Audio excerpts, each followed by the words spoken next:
Good morning, I'm Terry Denson, and this is Introduction to Aquabord.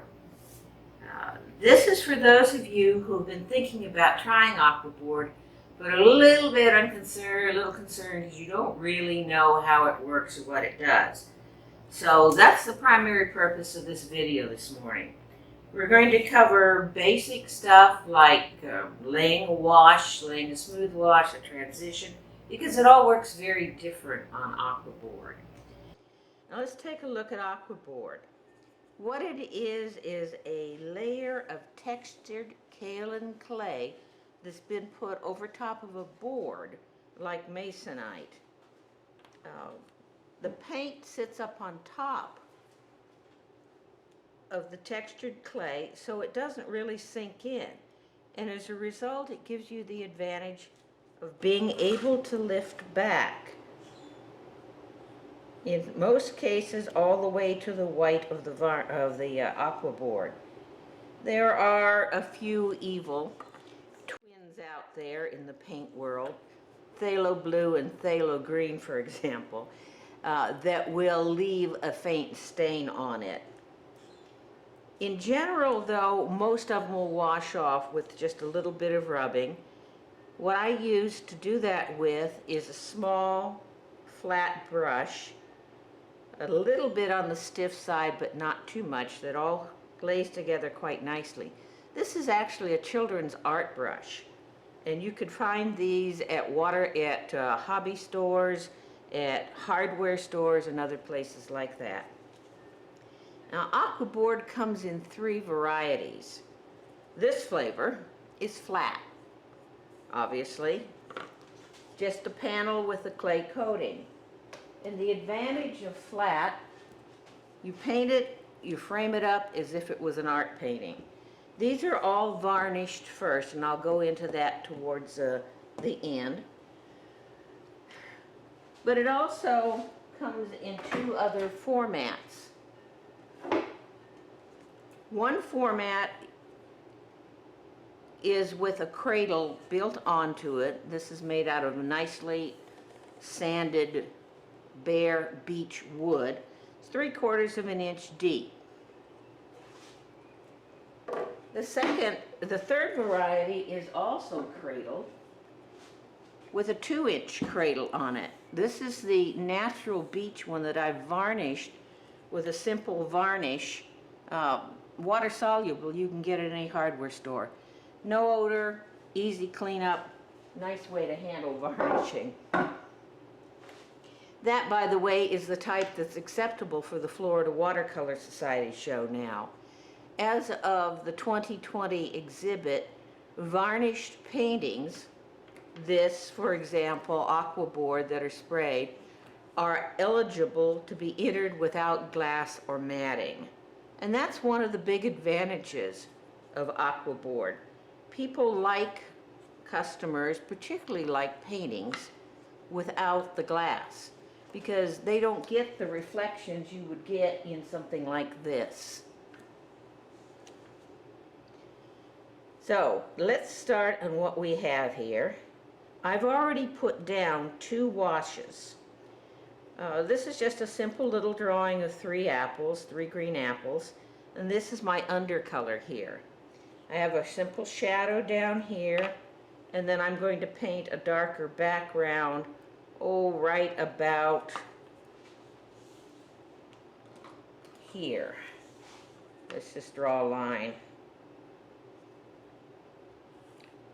Now you can draw your image directly onto the clay board, Aquabord, or you can transfer it with routine carbonless, oil-free carbon paper, transfer paper. I prefer this type of pencil, the mechanical pencil, because it has a much finer point, it's not as smudgy, it's easier to clean up. And after I do my drawing, the next step I do is to roll eraser, one of these kneaded erasers over it, especially if I've used transfer paper, in order to pick up extra carbon. Doesn't show through the paint that way. Especially important with transparent paints, because otherwise you'll see it quite easily. Now, when you open up your package, there's going to be a paper inside of it, and it's going to tell you that you need to paint your Aquabord with water before you ever start. And the reason for this is that the clay is porous. Very thin, but it does have a porous coating. As a result, there are some air bubbles down in there. And the purpose of this is to get those air bubbles out. This one's already been done, there aren't many in it, but in some pieces you'll see it really bubbly. And if you just painted without getting that out, you'd have little white speckles all through your paint. Sometimes that's interesting, and sometimes it's not at all what you want. And they will show through with subsequent layers. If you do this and you still get bubbles, just keep going until you can work them all out. It's really not that big a deal. Now, these are 5x7 panels, but Aquabord comes in a variety of sizes. 24x36 is the largest one I know that has been made. Most of the big box art stores carry a number of different sizes of the Aquabord, down as small as the 5x5. The 24x36 is a little more difficult to come by, but you might be able to special order it. And if you become a real enthusiast for this, you can custom order big sizes. Ampersand, the maker of Aquabord, does require you go through one of their distributors. They don't deal directly. So if you wanted a 40x40 piece, for example, you would have to go to a dealer and request it. And here's a fair warning, I do not represent Ampersand in any way, or Aquabord. This is just a ground that I have used, painted at least 100 pictures on it over the years, and this is strictly for your information, so it's up to you. Now let's take a look at what we have here. I have 3 green apples. This is sort of the undercolor. I still have to do the undercolor on this one. We have a shadow here and the darker background. I went ahead and did these two so we can get started on the background to begin with. Now I think this is yellow-green mostly, or what they're going to be, so I think perhaps red-orange would be the normal background color, and I think I will go with that. So I'm going to use scarlet, deep scarlet, quinacridone scarlet, kind of a rich orangish color, red orangish color, and I may glaze over this and come up with a darker background or drop more paint in it. Now, it probably would be a good idea if I kind of re-wet this background a little bit, particularly since this is such a large area compared to some others. A small area you probably wouldn't have to re-wet it. Now I don't want this sopping, I just want it a little damp down in there so that the water will spread a little more, or the paint will spread a little more smoothly.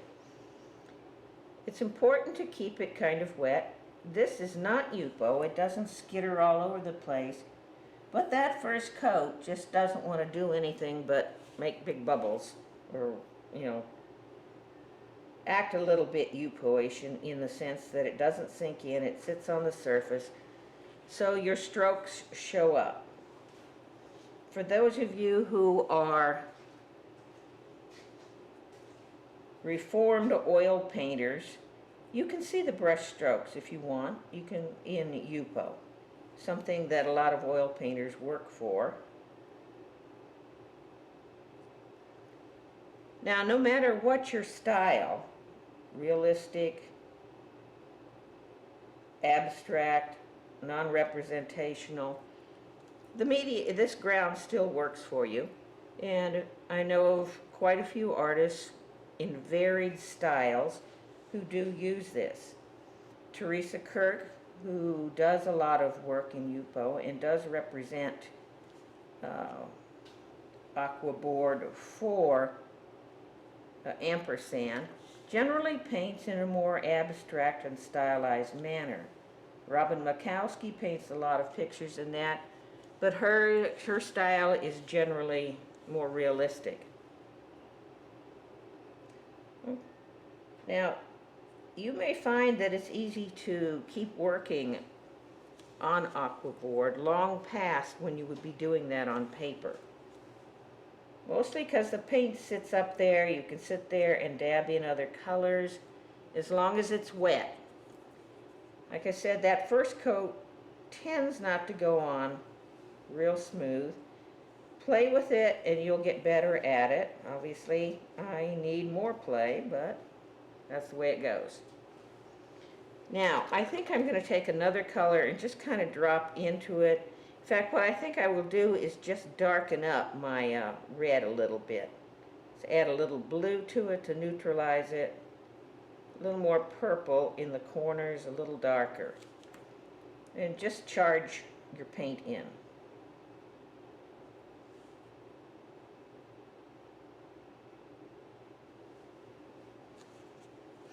Experiment.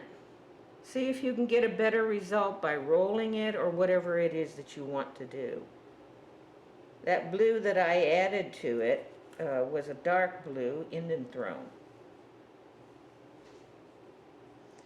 by Daniel Smith. That's the way they call it. There are other pronunciations for different brands or the real pigment name.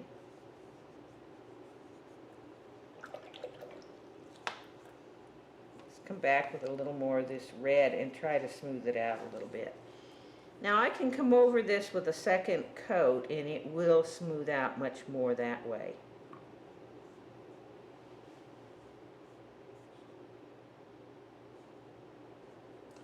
Do want this a little darker because there's going to be a bright yellow at the top of these apples, so a little more contrast there.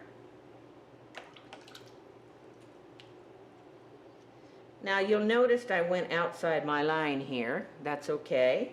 When this dries, I'm just going to come back with this little brush and clean up the edge. Maybe round up this edge a little bit more right here. I use two kinds of brushes. If I have a bigger area, I will use a squirrel blend. Not a pure squirrel because that doesn't have enough spring. Several companies make this. Daniel Smith makes one.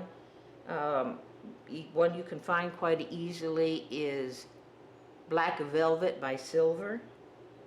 And Stratford, New York used to make one called Jet. I'm not sure they still do, or if they're even still in business. Okay, let's mix a little bit of a lavender to do this shadow. I'm going to leave the very bottom down here white. So if I spill something on it, I'll have to scrub it with that magic eraser. Let me see. Let's just put a little not too strong of a pink in here. Just a touch more blue.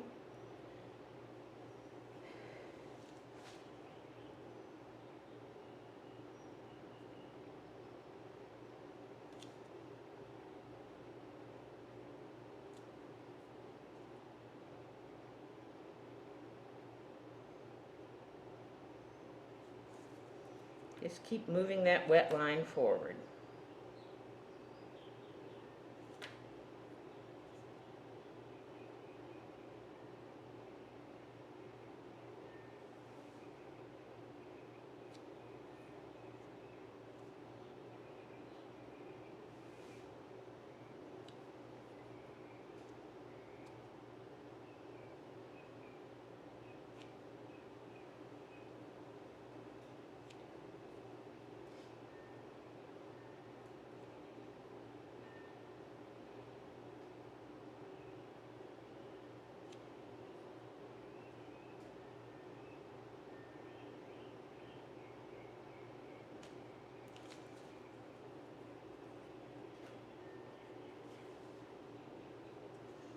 Now, a little bit of the reflection might be nice. Just the reflected color from the apples. That might be a little heavy. Let's pick up some of it.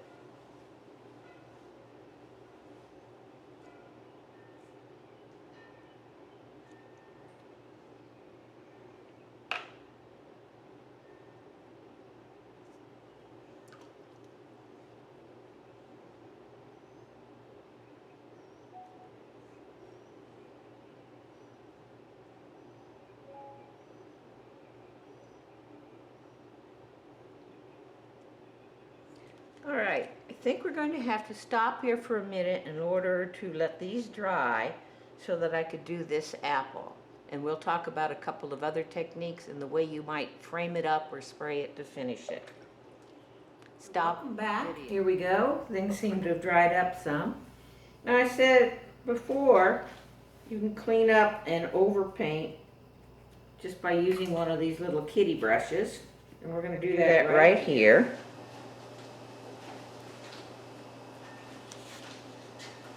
If you tend to paint wet, or juicy as they say, like I do, you often will get something over an edge a little bit. If you're a little drier painter, as long as you don't get streaks, this will work quite well. It's around this corner just a bit here too.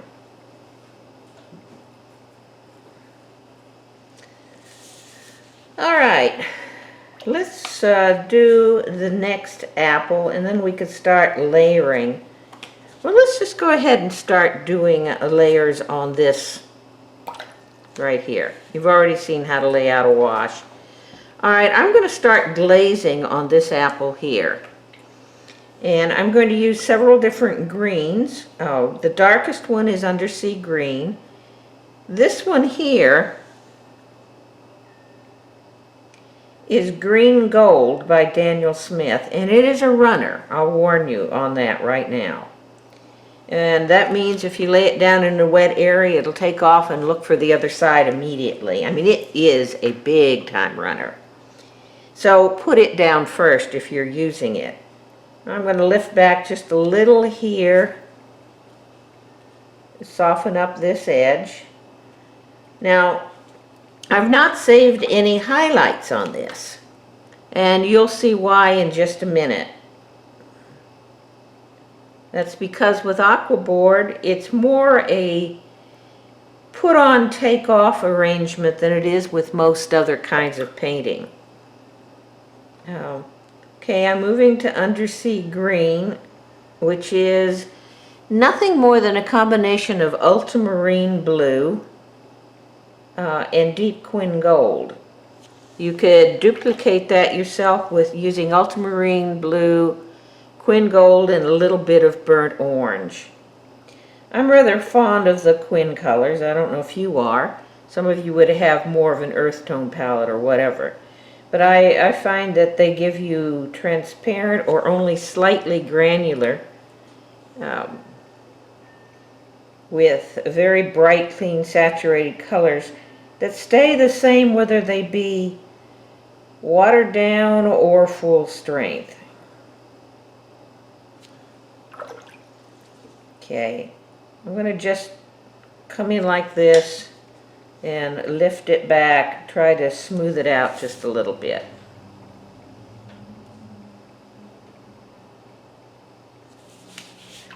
Maybe a touch of a deeper blue, just a little bit of the Indian Throne in here with a touch of brown maybe, just so things aren't quite so brilliant, and kind of mirror some of the color that's up in here. Just a little bit, let's not go overboard. Now, this is the shadowed area of it, and we'll bring in some more of that other green gold here in a minute. Now, when you're painting over top or glazing over top of a color in Aquabord, you have to use a very light touch. Otherwise, you can, because it sits up on the surface, you can wind up picking up the color that's underneath. If the color underneath is a granulating color, that's not particularly good. They do pick up more easily than some of the others. Okay, let's go back to this color. Mix it in here.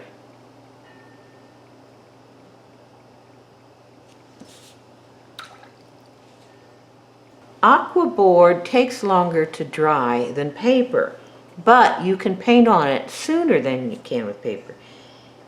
It feels cool, so it's still wet underneath, but that doesn't mean you can't paint on the top with it. It's one of its advantages. Everything has advantages and disadvantages. So you'll find that when you work on one or the other. Now, when Aquabord is wet, it has kind of a bisque color, but when that dries up, it turns back to white. And if you get this back to white, you pretty well are okay for working on it. All right, let's lift back over here, and we'll put in a highlight.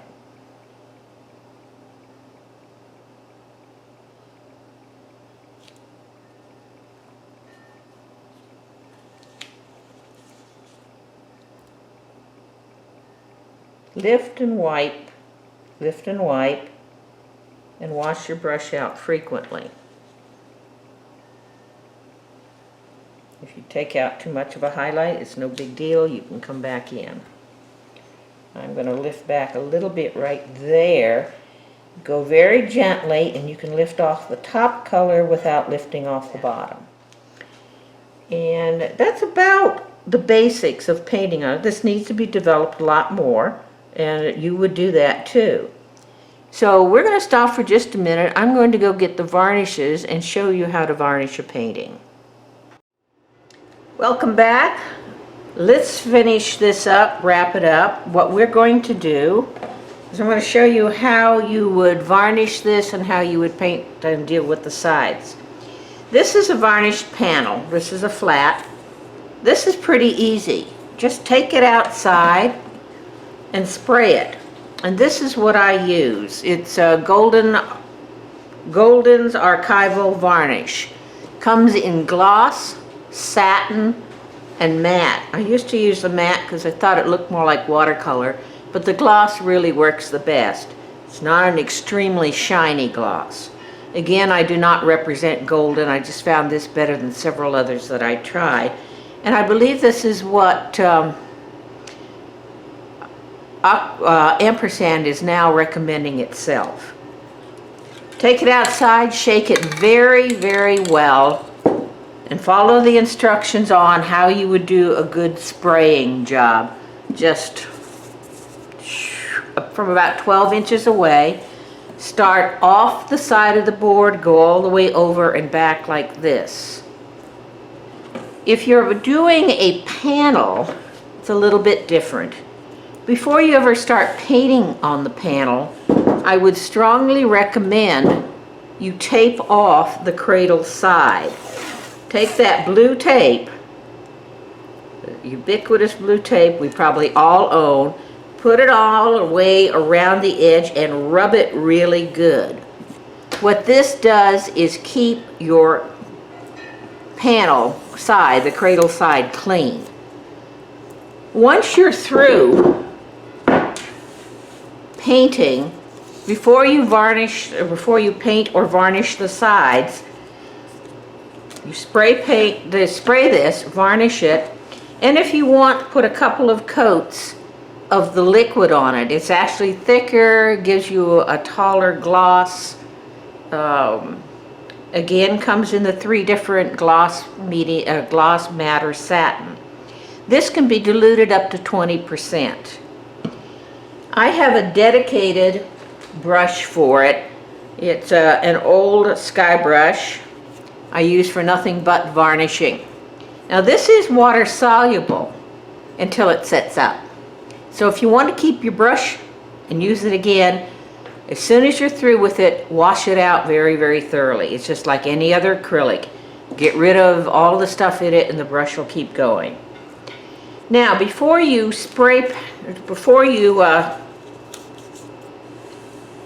paint the sides, you do the same thing on these. Tape the side here, spray the top, varnish it. When the varnish is all set up, read the instructions on the side. Now come in on your painting side and very carefully tape off the edges of it. Like this. Rub it down very good at the edges. The reason for doing that is then when you come and varnish the tops, the sides, whatever, you won't get any of that varnish or paint on your very hard-earned painting here. Let it completely dry. If you need to do more than one coat, do more than one coat. I told you what I used here was a clear water-soluble varnish I bought at the hardware store. Brushes right on. I think it's a polyurethane. And I used regular acrylic paint on this. Taped off the side,